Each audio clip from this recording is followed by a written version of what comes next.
Yetta, which king in the Bible preferred to do things all on his own? Solomon. Solomon, like that's the guy. Moving forward with the Dekker Team. Moving forward together with the Dekker Team. So we're excited that for the last 30 years, over 3,117 families, we've been able to help them not only buy and sell real estate, although that's been a lot of fun. We've helped them build their faith, build their finances, build their fun, and in fact, even strengthen, heal, and flourish in their relationships. 30 years of building life, wealth, and home.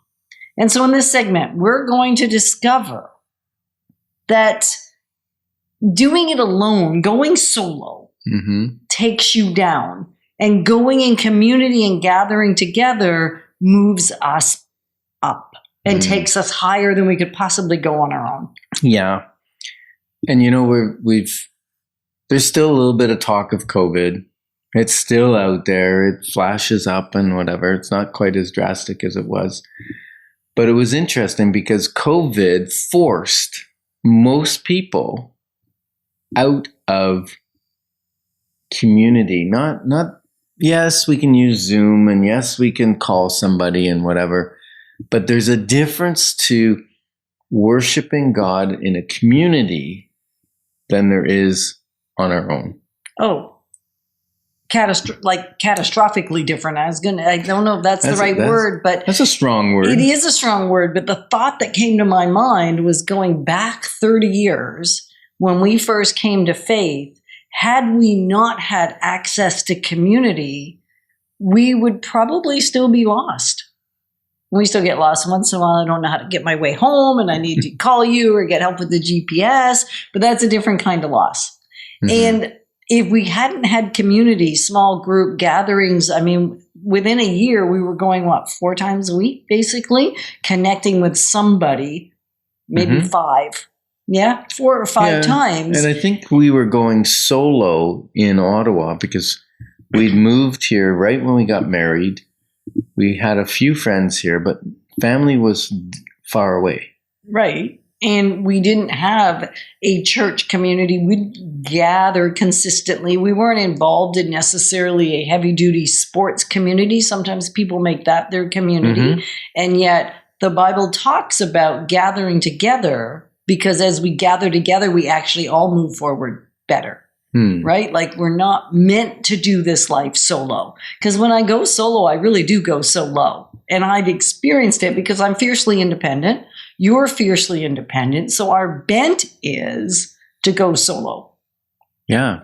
And so it's been a discipline, I think. Well, I don't think, I know. It's been a discipline to move into community. But those early days in church, we got caught up in others caring for us and coming alongside us and creating community, even like they did their studies based on what they knew we needed. How could they tell? Maybe all the screaming we were doing at each other. Right. Yeah, I think so. Well, Hebrews 10:24 says, spur one another on to do good deeds and be good. And then it says, do not stop meeting in community. Like meet together, because if you don't meet together, it's very hard to spur one another on.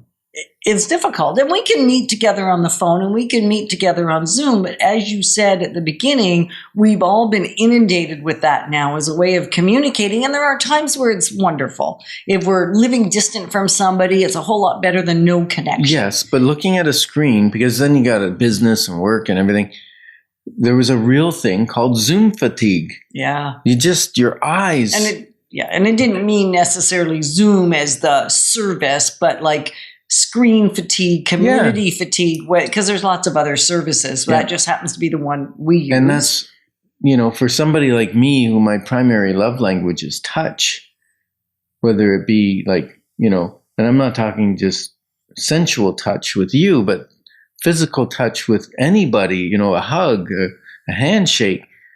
Those kind of physical touches are super important to me.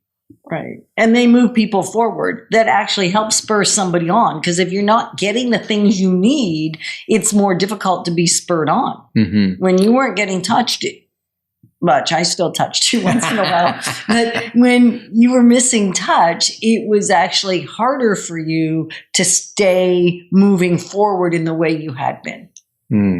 Yeah. And you know what's really cool is the response to the Life X book, Life Exponential, has been more than our dreams could be. Like the not just the response, but the impact that the book is having. And what we've done is we've created a community where people who are reading the book can get together with like-minded people. So on Facebook, you can join the group, if you're on Facebook, of Life Exponential. And then that's going to give you a secondary community to go through life with. Right? Yeah, or maybe a third community, but an additional community where we can spur one another on. Because that's the point. We all do better, so much better together. I mean, can you imagine our slogan or our tagline for Dekker Team has been moving forward together? Because together we've got this. And it doesn't mean we understand every nuance, but together we can actually accomplish what is before us. And like that wasn't a mistake. That was God's directive. Right. It came like a download. We've had lots of, different taglines through the years, and I have to believe that we were listening all the time and we weren't ready for what we weren't ready for. Right. And I think that sometimes, like you think, oh, well, I'll be closer to God if I'm by myself, if I spend my quiet time in my prayer closet, if I'm reading the Bible by myself. But there have been times, like I went to Promise Keepers in Washington, D.C., and we were there. Now, partially we took a bus and there was a bunch of men from church, so that built some community and closeness. But when we were physically there and they had big screens up in the mall at the White House, and there was 1 million men singing, worshiping, or just being quiet. 1 million men getting down on their hands and knees and praying. And I think I felt the closest to the Lord in the midst of a huge, huge crowd. So it can be when you're also alone. Like we're not advocating for not having, we've already talked about having your quiet time and having your solo time. We're just saying don't forsake gathering together and being in large community. Right. Instead of, I think what we're saying is it's an addition to. That's been our personal experience, and I suspect yours. And we'd love to hear your experience as well. Add to our learning. And that's really the point of the Life X community. And I love singing in a community. Singing worship to the Lord in a community is just fantastic. Because solo does take you so low, and community brings you so high. Yeah. Yeah, as a matter of fact, you have a quote in the book. Yeah. And it said, going solo causes us to go so low. And community leads us to come unity that takes us to even greater heights. So we're honored to be your advocates in the journey of building wealth through real estate and having a life exponential. Moving forward with the Dekker Team. Moving forward together with the Dekker Team.